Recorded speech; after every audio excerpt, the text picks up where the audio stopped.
नमस्कार, आप देख रहे हैं खबर फास्ट और हमारा खास कार्यक्रम बेटी बचाएंगे बेटी पढ़ाएंगे लेकर आपके साथ हाजिर हूं मैं निशा चौहान। महिला होगी सशक्त तभी होगा देश का विकास। जी हां, किसी भी देश के विकास और उत्थान में महिलाओं का सबसे बड़ा योगदान होता है। ये हम नहीं बल्कि सालों से चली आ रही परंपरा बयां करती रहती है। लेकिन खबर फास्ट एक ठानी है बेटियों को बचाने की, उन्हें पढ़ाने की और आगे बढ़ाने की।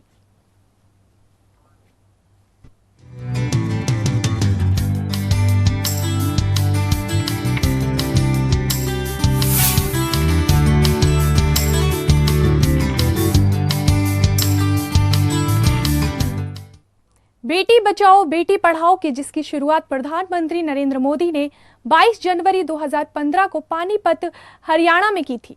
इस योजना से शिशु लिंग अनुपात में कमी को रोकने में मदद मिलती है और साथ महिलाओं के सशक्तिकरण से जुड़े मुद्दों का समाधान भी होता है। ये योजना 3 मंत्रालयों द्वारा चलाई जा रही है। आज के इस कार्यक्रम में हम आपको बताएंगे कि सरकार द्वारा बेटियों को दी गई सौगातों के बारे में।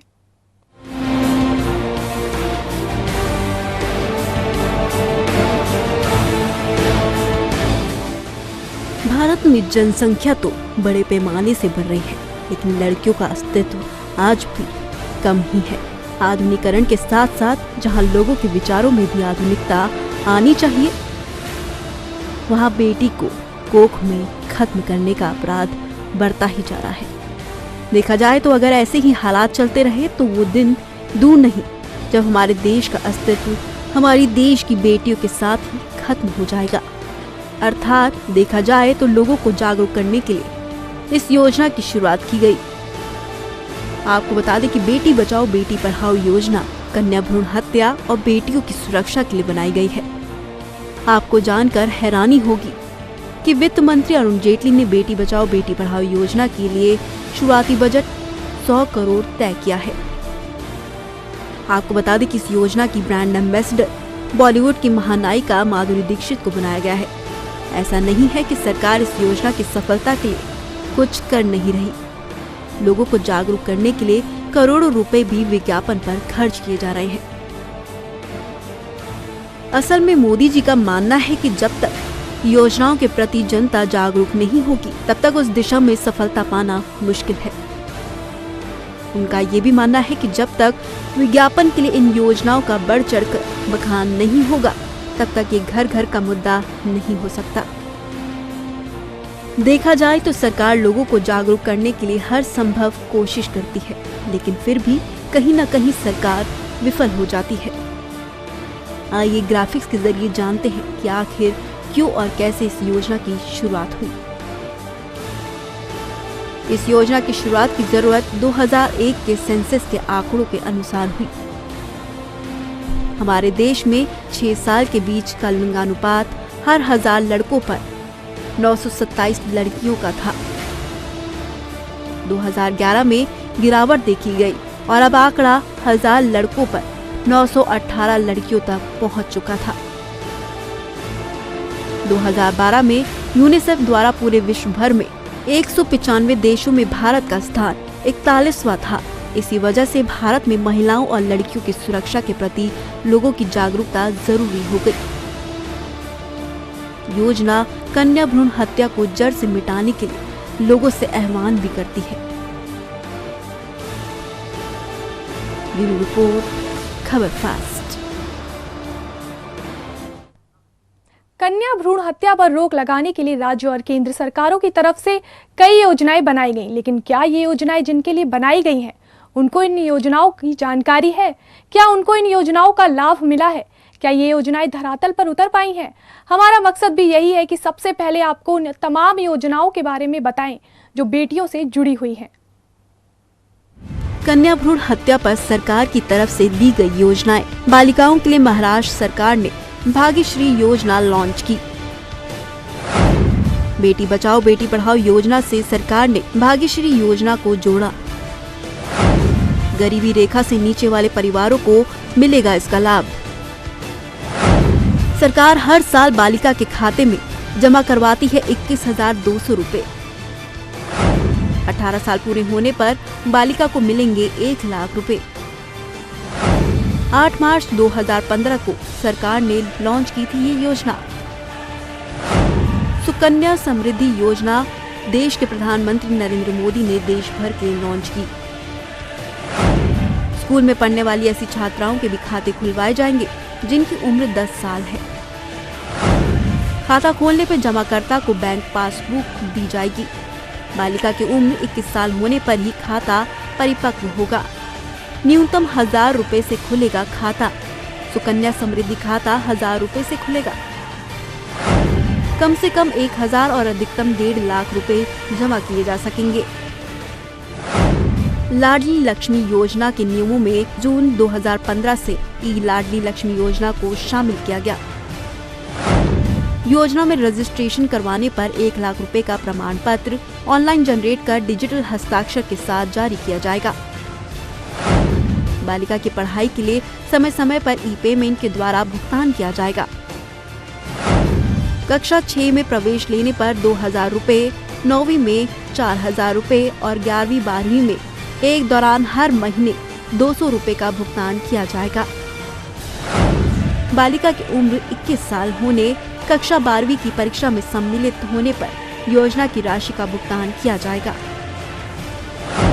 केंद्र सरकार की धन लक्ष्मी योजना 2008 में लॉन्च की गई। योजना के अंतर्गत बालिका का जन्म पंजीकरण, टीकाकरण, शिक्षा और 18 साल की आयु के बाद ही विवाह किए जाने पर 1 लाख रुपए की बीमा राशि दिए जाने का प्रावधान है। योजना को पायलट प्रोजेक्ट के रूप में छत्तीसगढ़ के बस्तर जिले के जगदलपुर विकास खंड और बीजापुर जिले के पालपट्टनम विकास खंड में स्वीकृत किया गया। राजस्थान सरकार ने प्रदेश में बालिका जन्म को प्रोत्साहित करने और मातृ मृत्यु दर कम करने के उद्देश्य से मुख्यमंत्री शुभ लक्ष्मी योजना शुरू की। मुख्यमंत्री शुभ लक्ष्मी योजना के तहत बालिका के जन्म पर 2100 रुपए की राशि का चेक दिया जाएगा। बालिका की उम्र 5 साल होने और स्कूल में प्रवेश होने की स्थिति में बालिका की मां को 3100 रुपए की राशि का चेक दिया जाएगा।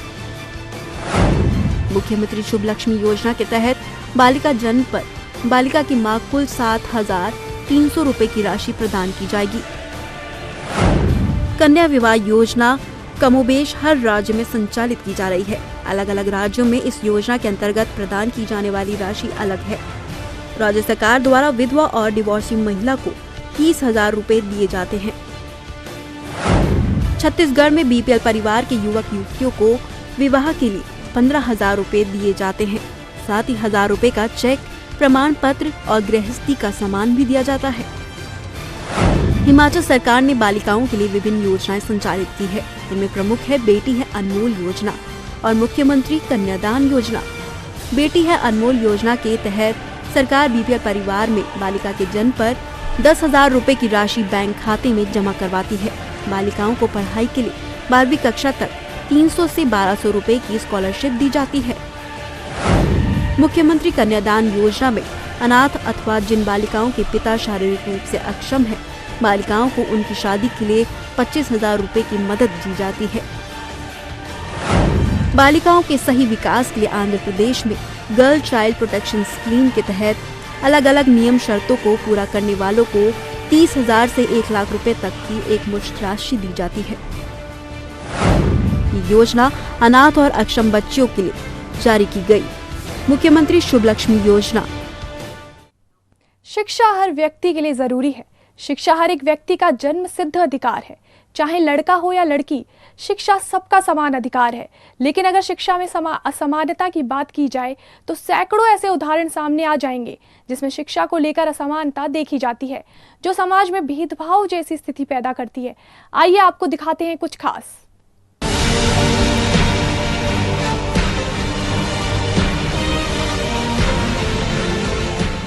प्राचीन काल में बालिका शिक्षा की स्थिति अत्यंत गंभीर थी। पहले भी शिक्षा को लेकर लड़कों और लड़कियों में भेदभाव किया जाता था और आज भी शिक्षा को लेकर भेदभाव किया जाता है।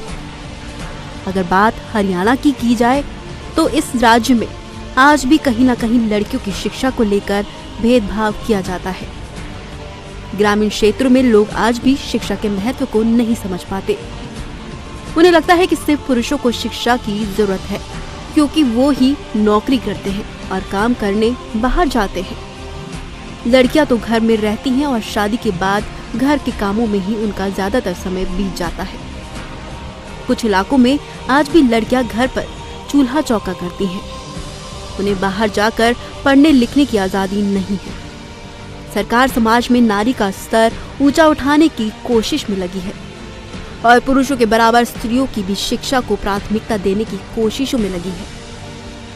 सरकार अनेकों ऐसे कदम उठा रही है जिसमें बालिकाओं को निःशुल्क शिक्षा दी जा रही है।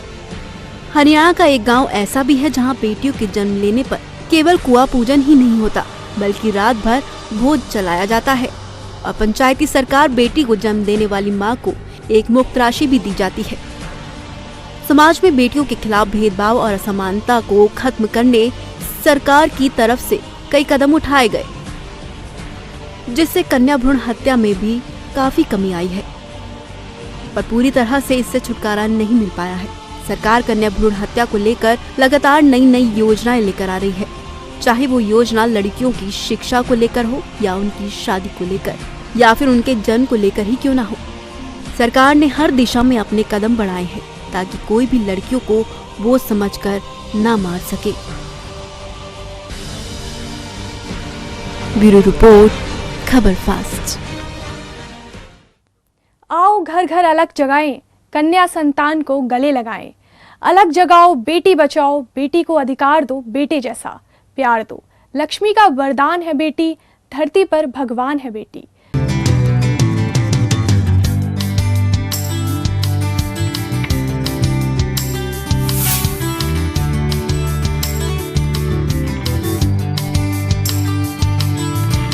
हम बात कर रहे थे बेटियों की सुरक्षा से जुड़ी, उनके लिए बनाई गई योजनाओं की।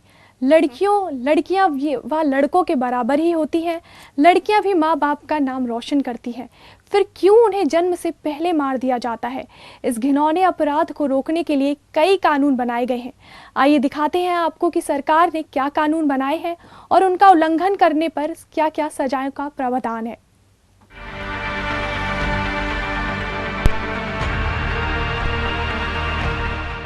प्रसवार्थ निदान तकनीकी अधिनियम 1994 लिंग की जांच और उसकी हत्या के खिलाफ कानून गर्भ में पल रहे बच्चे के लिंग की जांच करना या करवाना, शब्दों या इशारों में गर्भ में पल रहे बच्चे के लिंग के बारे में बताना या पता करना, गर्भ में पल रहे बच्चों के लिंग की जांच कराने का विज्ञापन देना, गर्भवती महिला को उसके गर्भ में पल रहे बच्चे के लिंग के बारे में जानने के लिए उकसाना, कोई व्यक्ति रजिस्ट्रेशन करवाए बिना प्रसव पूर्व निदान तकनीक अर्थात अल्ट्रासाउंड इत्यादि मशीनों का इस्तेमाल करे। जांच केंद्र के मुख्य स्थान पर यह लिखना अनिवार्य है कि यहाँ पर भ्रूण के लिंग की जांच नहीं की जाती। कोई भी व्यक्ति अपने घर पर भ्रूण के लिंग की जांच के लिए किसी भी तकनीक का प्रयोग नहीं कर सकता। साथ ही गर्भवती महिला को उसके परिजनों या अन्य किसी के कहने पर लिंग जांचने के लिए प्रेरित करना सजा है। कानून का उल्लंघन करने पर आपको सजा मिलेगी। पहली बार कानून का उल्लंघन करने पर 3 साल की कैद और 50,000 रुपए का जुर्माना, दूसरी बार पकड़े जाने पर 5 साल की कैद और 1 लाख रुपए तक का जुर्माना हो सकता है। लिंग की जांच करने के दोषी पाए जाने पर क्लिनिक का रजिस्ट्रेशन रद्द किया जाएगा। गर्भ का चिकित्सीय समापन अधिनियम 1997 कानूनी तौर पर गर्भपात की शर्तें, जब गर्भ की वजह से महिला की जान को खतरा हो, महिला के शारीरिक या मानसिक स्वास्थ्य को खतरा हो, गर्भ बलात्कार के कारण ठहरा हो, बच्चा गंभीर रूप से विकलांग या अपाहिज पैदा हो सकता हो, महिला या पुरुष द्वारा अपनाया गया कोई भी परिवार नियोजन का साधन असफल रहा हो, गर्भवती स्त्री डॉक्टर की सलाह से गर्भपात कर सकती है। 12 से ज्यादा तक 20 हफ्ते से कम गर्भ को गिरवाने के लिए 2 डॉक्टर की सलाह लेना जरूरी है। 20 हफ्तों के बाद गर्भपात नहीं करवाया जा सकता।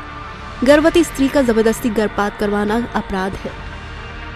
गर्भपात केवल सरकारी अस्पताल या निजी चिकित्सा केंद्र जहां बी फार्मा लगा हो और सिर्फ रजिस्टर्ड डॉक्टर द्वारा ही करवाया जा सकता है। कानून का उल्लंघन करने पर सजा धारा 313 के अनुसार स्त्री की सहमति के बिना गर्भपात करवाने वाले को आजीवन कारावास या जुर्माने की सजा दी जा सकती है। धारा 314 के अनुसार गर्भपात के दौरान स्त्री की मौत हो जाने पर 10 साल की जेल या जुर्माना या दोनों सजा हो सकती है। धारा 315 के अनुसार नवजात को जीवित पैदा होने से रोकना या जन्म के बाद उसको मारने की कोशिश करने का अपराध करने पर 10 साल की सजा या जुर्माना दोनों की सजा हो सकती है। भारत में कन्या भ्रूण हत्या के प्रमुख कारण बेटियों की तुलना में बेटों द्वारा पुश्तैनी खेत पर काम करने या पारिवारिक व्यवसाय, आय अर्जन या वृद्धावस्था में माता पिता को सहारा देने की संभावना अधिक होती है।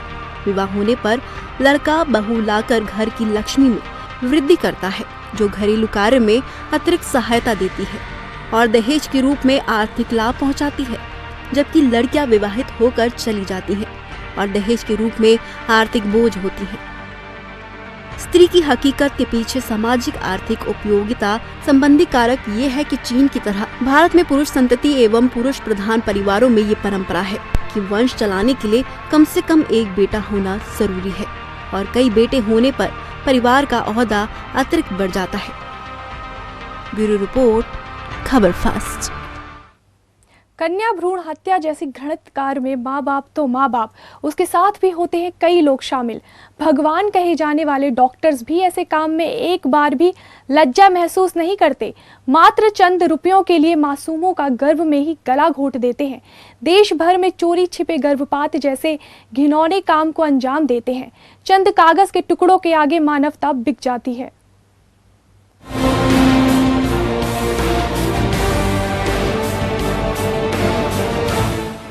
सोनीपत की एक आशा वर्कर को नोएडा में जाकर किसी महिला की भ्रूण जांच करवाने का मामला सामने आया था, जिसके बाद ये बात साफ हो गई कि इस घृणित कार्य में कुछ आशा वर्कर, अस्पतालों की नर्सें और निजी अस्पतालों में काम करने वाले महिला और पुरुष कर्मचारी भी उन डॉक्टरों के साथ मिले हुए होते हैं जो ये अवैध काम करके काली कमाई करते हैं। मात्र चंद रुपयों के लिए अपना ईमान तक बेच देते हैं। ये सिर्फ सोनीपत की बात नहीं है, ऐसा कई जगहों पर होता आया है। वहीं दूसरी तरफ हरियाणा के पानीपत में समूचे देश को बेटी बचाओ बेटी पढ़ाओ का संदेश प्रधानमंत्री नरेंद्र मोदी ने ही दिया था कि उसके बाद हरियाणा में ही कई जगह अल्ट्रासाउंड मशीनें और सेंटरों को सील किया गया। कन्या भ्रूण हत्या का मायाजाल छोटे छोटे गांवों से लेकर बड़े बड़े शहरों तक बड़े ही सुनियोजित ढंग से फैल रहा है। अंतर केवल ये है कि पीएनडीटी एक्ट से बचने के लिए इस अनैतिक काम को करने वाले डॉक्टरों और अल्ट्रासाउंड सेंटर में काम करने वालों के लिए रेट बढ़ गए हैं। कन्या भ्रूण हत्या में चाइना मेड पोर्टेबल मशीन भी इस काम में जुड़े लोगों के लिए काफी मददगार साबित हो रही है। 2011 में ये मशीन सबसे पहले करनाल में तत्कालीन सिविल सर्जन वंदना भाटिया ने छापा मारकर एक सेंटर में पकड़ी थी। इसके बाद प्रदेश में शायद ही कोई ऐसा अल्ट्रासाउंड सेंटर होगा जिसमें बिना रिकॉर्ड के ये मशीनें खरीदी न हो। अल्ट्रासाउंड सेंटरों पर रखी मशीनें महज कानूनी शोपीस है। इस अवैध कारोबार से जुड़े गांव और शहरों में झोलाछाप डॉक्टर्स, निजी अस्पतालों में काम करने वाले नौसिखी युवक, कम शिक्षित और आर्थिक हालत से तंग कुछ युवतियां जो अस्पताल में काम करती हैं, अपने आसपास ऐसे परिवार पर नजर रखती हैं। ये जानकारी उन्हें सामान्य चेकअप के दौरान मिल जाती है। नाम नहीं छापने की शर्त पर निजी अस्पताल में काम करने वाली कई महिलाओं का कहना है कि डॉक्टर उन्हें इस प्रकार के मामले लाने की शर्त पर ही अपने यहाँ रखते हैं। इस समय 10 से 15 हजार के बीच ठेका किया जाता है। कन्या भ्रूण जांच के बाद अक्सर किसी अस्पताल में गर्भपात नहीं किया जाता। अस्पतालों में काम करने वाली महिलाओं या फिर कथित पेशेंट के घर में ही अब ये अनैतिक कार्य होता है। अकेले यमुनानगर में ही आधा दर्जन से अधिक कोठियों में ऐसे मामले पकड़े गए। केस लाने वाले को 2000 से 5000 रुपए के बीच राशि मिलती है। जिन अल्ट्रासाउंड सेंटरों की आमदनी अच्छी है वो स्वास्थ्य विभाग के अधिकारियों के संपर्क में रहते हैं और उन्हें छापे की जानकारी पहले ही मिल जाती है। नई तकनीक यानी चाइना से आई पोर्टेबल अल्ट्रासाउंड मशीन को कहीं भी लेकर भ्रूण की जांच की जा सकती है। इसमें वजन काफी कम है और इसे एक बैग में कहीं भी ले जाया जा सकता है। एक और चौंकाने वाली जानकारी के मुताबिक हरियाणा में सख्ती होने के बाद अब उत्तर प्रदेश के कैराना, शामली, मुजफ्फरनगर, सहारनपुर, सरसावा आदि शहरों और कस्बों के अलावा दिल्ली के कुछ क्षेत्रों में इस नेटवर्क से जुड़ी महिलाएं और डॉक्टर और मेल वर्कर सक्रिय हो गए हैं। देश भर में स्त्री पुरुष अनुपात चिंताजनक रूप से गिर रहा है। और सरकार की लाख कोशिशों के बाद इस पर अंकुश नहीं लग पाया है। ऐसे में हॉरर किलिंग और अपने बेतुके फरमानों के लिए अक्सर बदनाम होने वाले खाप पंचायतों की ओर से एक पहल हुई है। एक कहावत बड़ी मशहूर है कि बेटी नहीं बचाओगे तो बहू कहां से लाओगे। वैसे भी लिंग अनुपात के आंकड़े वक्त वक्त पर इसका एहसास करवाते रहते हैं। बेटी शादी से पहले पिता और शादी के बाद पति का घर संभालती है, किसी भी आंगन की शान होती है बेटी और बहू। लेकिन शायद समाज में कुछ लोगों को बेटी बोझ लगती है। आपको जागरूक करने की इस मुहिम के जरिए खबर फास्ट आपसे अपील करता है कि बेटी बिल्कुल भी बोझ नहीं है। चलिए संकल्प लेते हैं कि हम बेटी बचाएंगे भी और पढ़ाएंगे भी। इसी के साथ वक्त हो चला है आपसे विदा लेने का। नमस्कार।